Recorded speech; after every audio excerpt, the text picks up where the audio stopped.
Привет! В прошлом видео расхвалила Алмера, сегодня буду ругать его. На самом деле часто спрашивают, типа, все ли так гладко, замечательно, там, как в бразильских сериалах, там, танцы, песни, весело живете. На самом деле нет. Естественно, как и в любых отношениях, есть минусы, а тут еще и накладывается то, что это иностранец. И первый, наверное, такой минус, то, что языковой барьер все-таки есть. И, естественно, это не мой родной язык, мы общаемся на английском. Я знаю английский на среднем уровне, он знает английский, не скажу, что в совершенстве, наверное, в совершенстве знать английский даже англичанин, наверное, не может. То есть бегло разговаривает по-английски. Мой английский на уровне вот так вот, его там вот так вот, например. И мне не хватает словарного запаса, чтобы выразить себя так, как бы я выразила на русском. Иногда поговорить о чувствах, о чем-то, что тревожит, тяжело, потому что не получается выразить себя так, как хочется.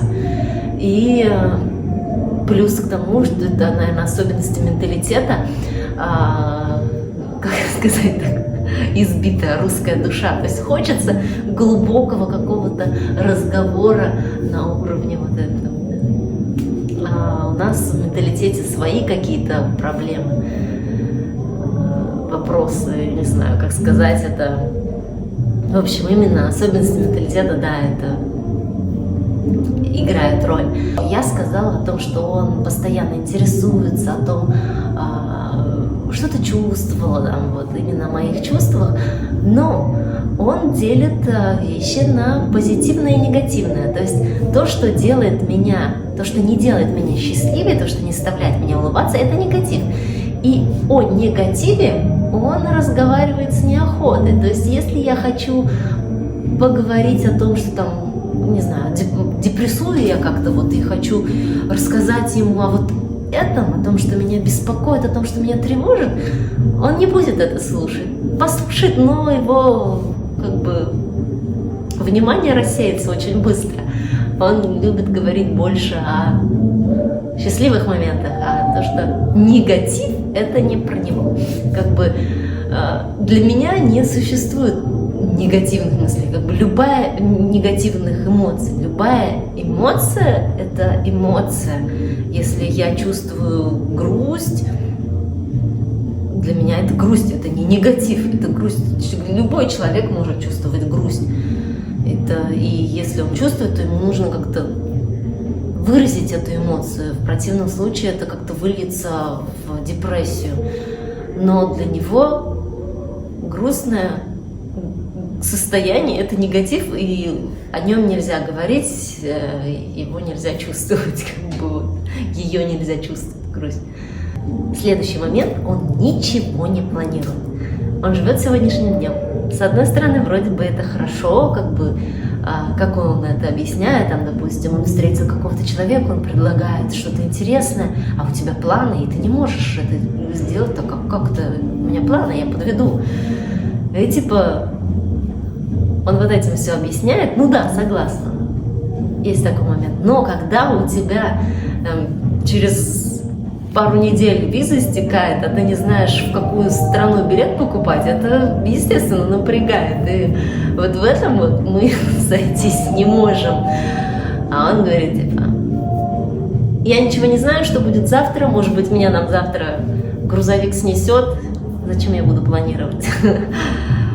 Вот так вот. И даже если что-то запланировано, он может поменять все резко так. Бац! И все, мы больше это не делаем, то, что планировали. У нас уже другое намечается что-то. Я человек, который привык все контролировать, для меня это минус. Я пытаюсь сгладить углы, но пытаюсь как бы отпустить вот эти вот вожжи, не контролировать себя, но для меня пока это у меня тяжело получается. следующий момент, даже если он что-то знал, допустим, о том, что завтра мы будем делать вот это, он мне не говорит об этом, он может мне сказать вот прямо сейчас. Например, было такое часто, что я сижу там, чем-то занимаюсь, он подходит, поехали? Куда? На день рождения друг пригласил. В смысле, на какой день рождения? Он сейчас только пригласил? Нет, вчера мы с ним договорились, что мы сегодня едем на... Ладно, я не тот человек, которому там нужно намарафетиться, я не любитель мейкапа, но бывало такое, что приезжаешь на какую-то вечеринку, все девушки в платьях, в мейкапе, а ты приехал в леггинсах, футболке, и первое время какой-то такой дискомфорт возникает на этой почве. Много болтает, в смысле, порой делает обещания какие-то и легко не выполняет их. И это можно было бы списать опять к тому, что там ничего не планирует, живет как бы так, как получится. Но вот реально порой такой из самого яркого примера, месяца 3 назад или даже 4, я хотела заказать сайт, то есть оплатить разработчику, который бы сделал для меня сайт. Он сказал: нет, ни в коем случае не плати, я знаю, как это делать, я все сам сделаю. Вы видели мой сайт? Я тоже.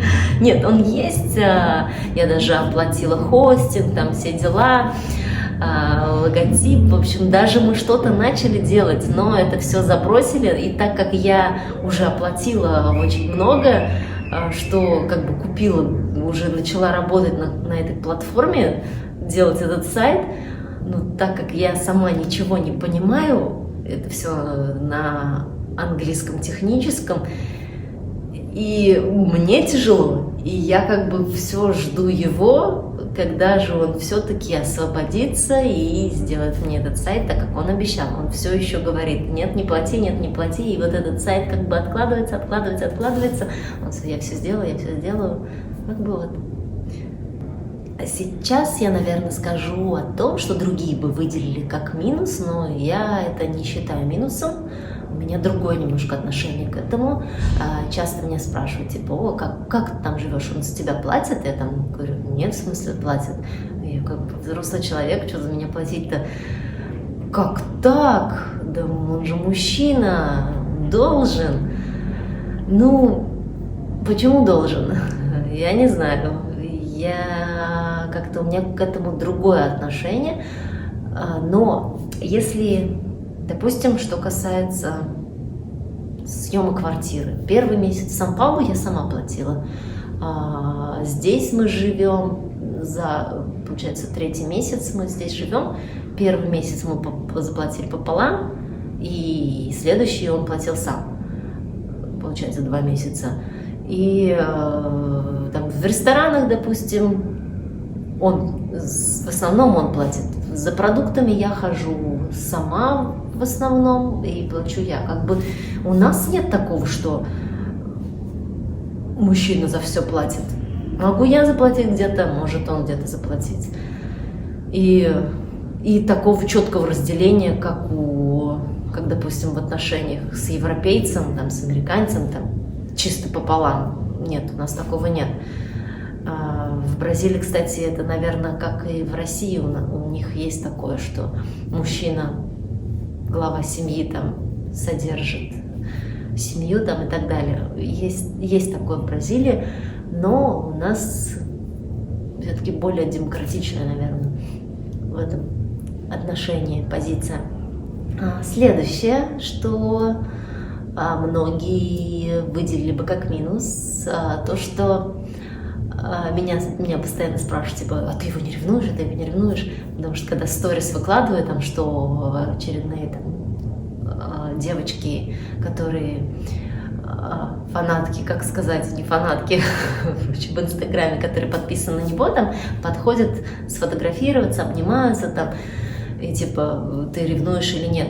Для тех, кто испытывает это чувство ревности, для них, наверное, было бы это минусом, потому что Здесь это так принято, все обнимаются, все они очень, очень тактильные бразильцы сами по себе, и это нормально, когда вы приходите в компанию, и там парень обнимает и целует в щечку.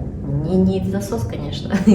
Ну, такие вот теплые тактильные отношения, и не ревнивый человек, он бы отметил это как минус, но я абсолютно не ревнивый, поэтому для меня нормально. Все нормально. Следующее, что я бы отметила, это курение травки. Он очень много курит, реально. И для меня это было сначала дико, потому что это все, он говорит, что это не меняет сознание, там, да, нифига подобного, он меняет, он по-другому разговаривает, по-другому как-то такой заторможенный, такой на расслабоне весь. Но я как-то к этому нормально отношусь, как бы курит, он не творит какую-то, то есть не ведет себя безбашенно, там, вполне адекватный человек, и здесь это нормально, здесь в Бразилии это не легализовано, нет, это запрещено, но все курят, родители вместе с детьми, и это нормально, это вполне как бы естественно, они это считают типа как медицина, чтобы расслабиться, чтобы вот это. В общем, для них это не является чем-то таким запрещенным и не греховным. Это как у нас выпить в компании водочку там или еще чего. И меня это... Я не скажу, что это меня напрягает. Иногда, да, если он рядом со мной, и мне вот этот запах, я не могу дышать этим запахом. А как бы один, пожалуйста. Он даже спокойнее с ней. Помню, перед ивентом он переживал, естественно, был нервный. И я такая ему говорю: слышь, пожалуйста, иди покури, а ты так сильно меняешься, когда ты не куришь, типа такой нервный. И действительно он там сходил, покурил, и потом такой весь снова белый, пушистый. И все, наверное, на этом. Что могла, что вспомнила, что рассказала. Задавайте вопросы, если что-то интересное. Если что-то вспомню, там расскажу дальше, может быть, сниму другое видео или отвечу в комментариях.